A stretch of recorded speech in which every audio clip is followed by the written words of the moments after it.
سرزمین ہند سے بدعت و خرافات اور دشمن اسلام قوتوں کو پسپا کر کے دین اسلام کو تر و تازگی دینے والوں میں سلطان محی الدین ابو المظفر محمد اورنگزیب عالمگیر رحمۃ اللہ تعالیٰ کا نام بھی نمایاں ہے۔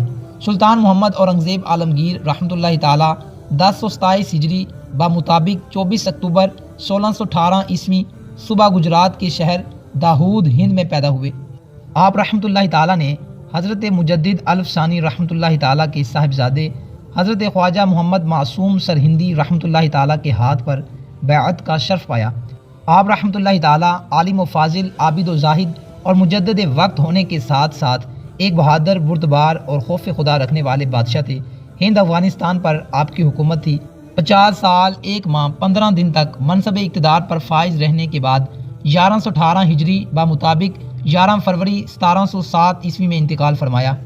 انقلابی کارنامے: آپ رحمۃ اللہ تعالیٰ جب بادشاہت کی مسند پر فائز ہوئے تو ہند میں اخلاقی اور معاشرتی حالت بہت خراب تھی۔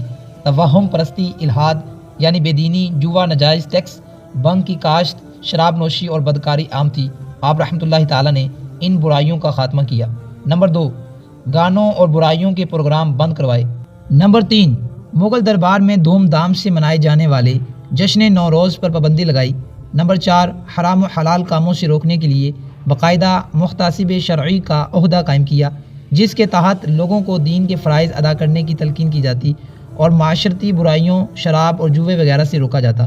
نمبر 5، بادشاہ جنگیر کے دور حکومت میں اسلام دشمن لوگوں نے جن مساجد پر قبضہ کر کے گھر یا اپنے عبادت خانے بنا لیے تھے، آپ رحمۃ اللہ تعالیٰ نے قبضہ چھڑوا کر دوبارہ مسجدوں کو آباد کیا۔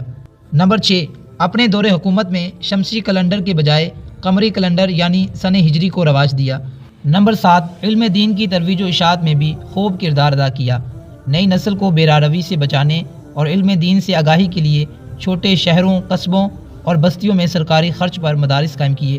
ان مدارس کے طلباء کے لیے وظائف اور اساتذہ کے لیے مشاہرے سرکاری خرچ سے جاری فرمائے۔ نیز دیگر مدارس کے علماء کرام کے لیے بھی بڑے فنڈ جاری فرمائے۔ نمبر 8، آپ رحمۃ اللہ تعالیٰ کے دور حکومت کا سب سے بڑا اور علمی کارنامہ فقہ حنفی کے فتاویٰ کا عظیم مجموعہ فتاویٰ عالمگیری کی تدوین ہے۔ اس کی تدوین کا بنیادی مقصد عالم اسلام میں اسلامی احکامات کی ترویج و اشاعت تھا۔ اس کام کے لیے آپ رحمۃ اللہ تعالیٰ نے ہندوستان کے مشہور و معروف بڑے بڑے علماء و فقہاء کو جمع کیا، ان کے وظیفے مقرر فرمائے اور انہیں یہ ذمہ داری سونپی، جنہوں نے کم و بیش 8 سال کی طویل محنت کے بعد یہ عظیم مجموعہ تیار کیا۔